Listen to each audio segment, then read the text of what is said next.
جس سے آگاہ ہونے کے لیے انسان کے پاس وسائل موجود ہیں۔ مثلا الفاظ غریبہ، جو غریب الفاظ ہیں ایک لحاظ سے یہ بھی متشابہ ہیں، لیکن انسان کے پاس وسائل موجود ہیں، وہ ان کو جان سکتا ہے۔ تیسری قسم وہ ہے جو دونوں کے درمیان ہے۔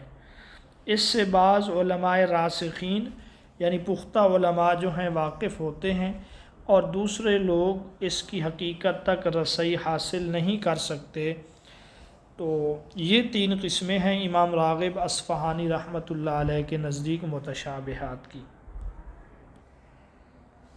تشبیہ کے ارکان کی تعداد کتنی ہے؟ تو تشبیہ کے ارکان کی تعداد عربی زبان میں 4 ہے۔ ان میں سے ایک جو ہے وہ مشبہ بھی ہے، ایک مشبہ ہے، ایک وجہ شبہ ہے، اور ایک ادات تشبیہ ہے، یعنی جس کو تشبیہ دی جا رہی ہے، جس کے ساتھ دی جا رہی ہے، جو وجہ تشبیہ ہے، جن حروف کے ساتھ تشبیہ دی جا رہی ہے۔ اگلا سوال ہے جن صحابہ سے بکثرت تفسیری اقوال منقول ہیں ان کی تعداد کتنی ہے؟ تو ان کی تعداد 4 ہے۔ ان میں پہلے نمبر پر حضرت عبداللہ بن عباس ہیں، دوسرے نمبر پہ حضرت عبداللہ بن مسعود ہیں، تیسرے نمبر پہ حضرت علی ہیں، اور چوتھے نمبر پہ حضرت ابی بن کعب رضی اللہ تعالیٰ عنہ ہیں۔ یہ بات الاتقان فی علوم القرآن میں درج ہے۔ انہوں نے 10 صحابہ کا تذکرہ کیا کہ تفسیر کے حوالے سے یہ معروف ہیں، پھر ان میں سے 4 جو ہیں وہ زیادہ ممتاز ہیں جن سے بکثرت تفسیری اقوال منقول ہیں۔ اگلا سوال ہے مجاز لغوی کی کتنی قسمیں ہیں؟ تو جو مجاز لغوی ہے یعنی جہاں تعلق جو ہے بطور لغت کے ہو، مجاز لغوی کی 2 قسمیں ہیں۔ ایک کو کہتے ہیں مجاز مفرد اور دوسری کو کہتے ہیں مجاز مرکب۔ پھر ہر ایک کی آگے مزید قسمیں ہیں، مثلا استعارہ ہے، مجاز مرسل ہے، استعارہ تمثیلی یا وغیرہ۔ تو بہرحال اس کا درست جواب یہ ہے مجاز لغوی کی 2 قسمیں ہیں۔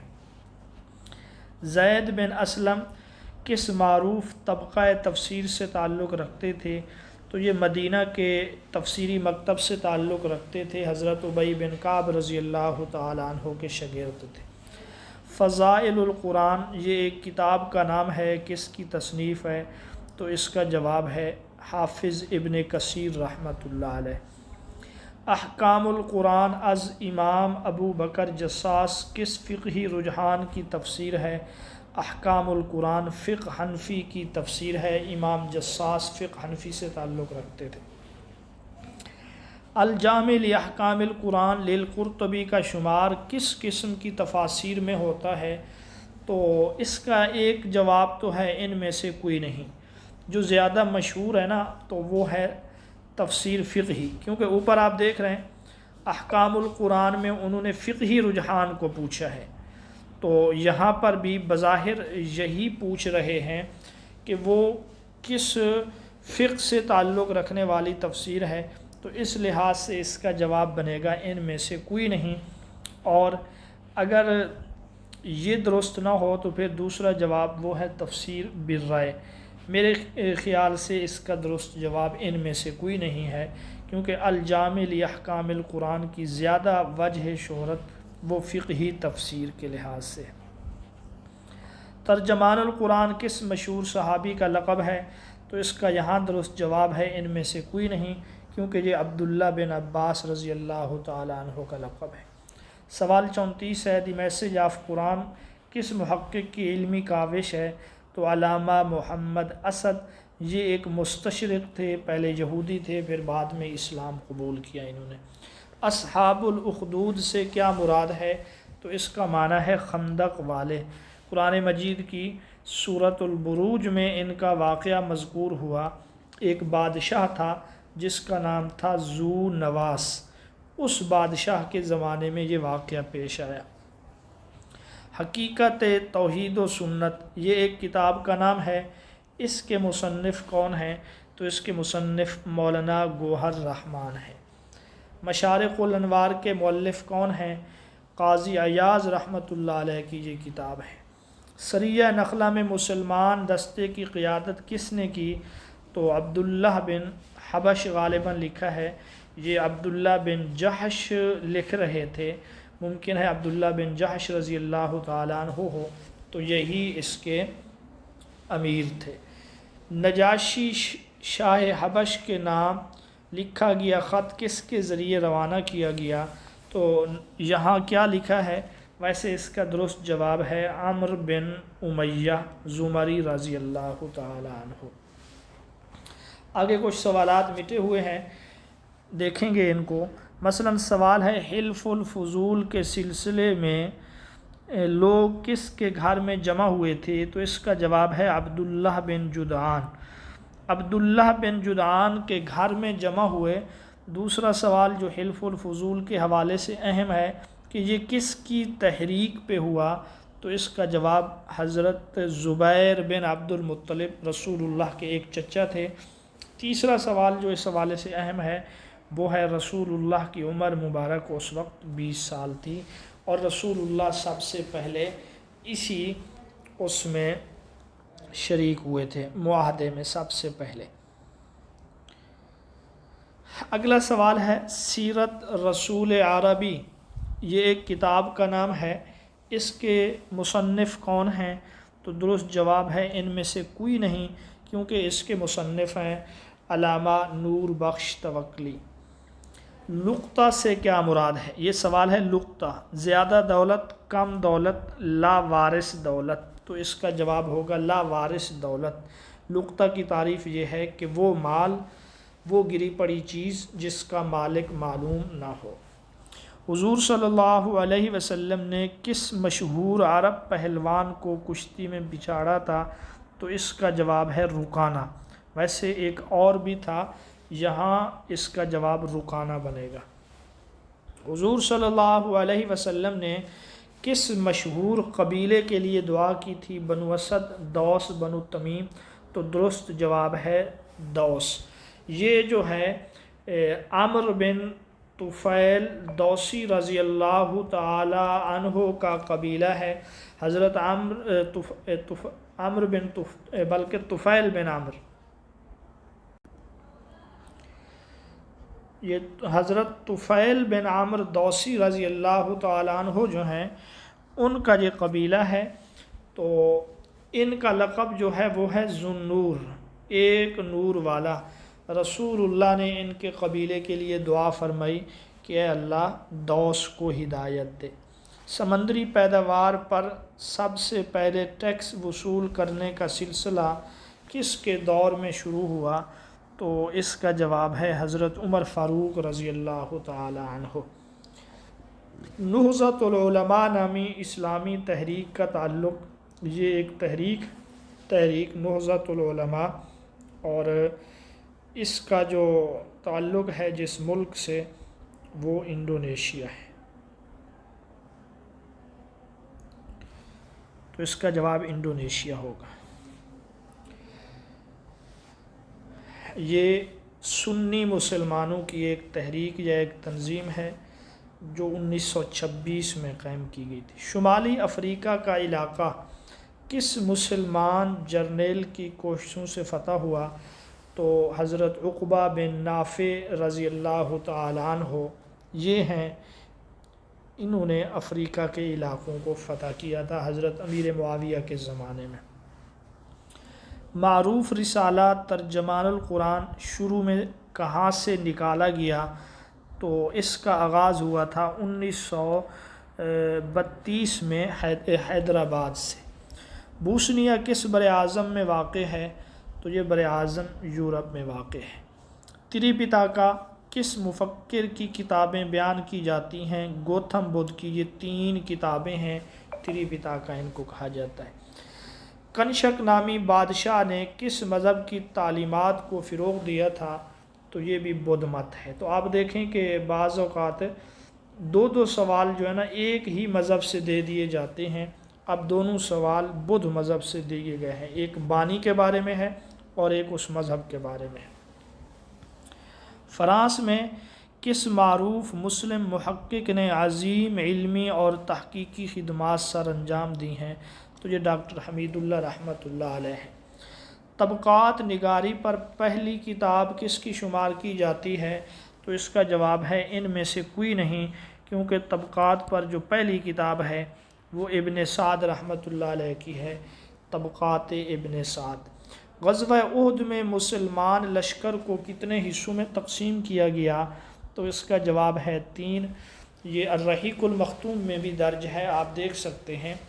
ایک لشکر کا حصہ مہاجرین اور انصار کو پھر 2 حصوں میں تقسیم کیا گیا۔ انصار کا ایک حصہ جو تھا وہ اوس کے پاس تھا، جبکہ انصار کا دوسرا حصہ رسول اللہ نے خزرج کو۔ تو مہاجرین کے دستے کے علم بردار یا پورے لشکر کے اگر ہم علم بردار کہیں تو وہ حضرت مصعب بن عمیر رضی اللہ تعالیٰ عنہ تھے۔ اوس کے جو علم بردار تھے وہ حضرت اسید بن حضیر تھے، جبکہ خزرج کے علم بردار حضرت حباب بن منذر رضی اللہ تعالیٰ عنہ تھے۔ اگلا سوال ہے ضرائب سے کیا مراد ہے؟ سزا دینا، قانون سازی یا ہنگامی ٹیکس؟ تو ضرائب ہنگامی ٹیکس کو کہا جاتا ہے۔ تلمود کس مذہب کی کتاب ہے؟ جواب ہے یہودیت۔